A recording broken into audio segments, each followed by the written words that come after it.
isang kaibigan, para na kitang ina, at itinuring mo akong anak. Kakampi mo ako sa maraming bagay, alam mo yan.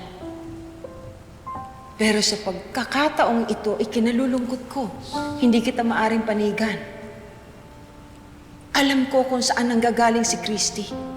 Ilang beses ka nang nagkaroon ng pagkakataong ituwid ang mga pagkakamali mo sa kanya, pero hindi mo ginawa. Ilang beses sa kitang pinagsabihan, hindi mo naman ako pinakikinggan. Kausa, alam ko naman na kasalanan ko na lumayo sa akin si Christy. Okay, lumayo na siya. Ano nang gagawin ko sa buhay ko ngayong wala na yung babaeng mahal ko? Alam kong masakit, pero kailangan mong magpakatatag para sa mga anak mo. Kahit kailan hindi ka nagkulang sa amin. Lalo na kina Billy. At ngayon kay Jeremy. Iniligtas mo yung anak ko. Ibinuwis mo yung buhay mo. Patawarin mo ako, Kausa. Patawad dahil hindi ako nakinig sa'yo. Patawad dahil sa kagagawang ko na damay ka. Galit si Alakdan kay Kaling. Kaya gusto nitong gumanti. Kaya mo ba sinisisi sa sarili mo? Dahil alam mong ikaw yung punteriya ni Alakdan.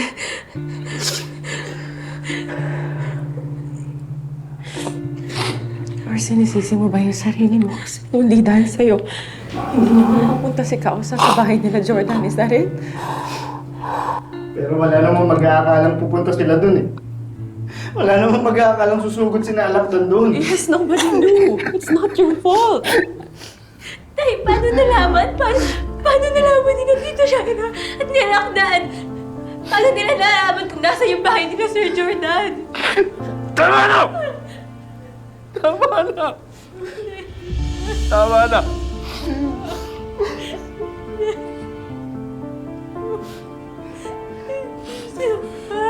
Patay na si Kausa. Kasalanan ko lahat.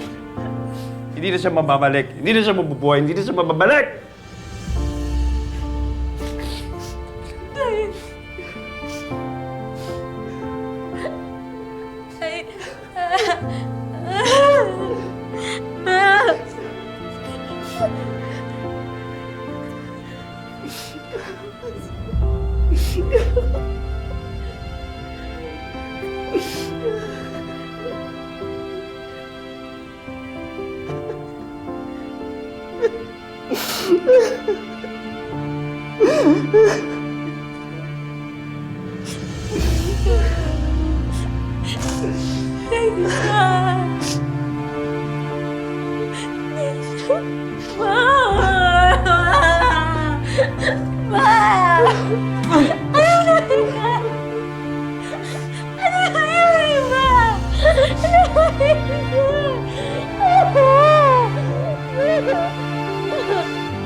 Ano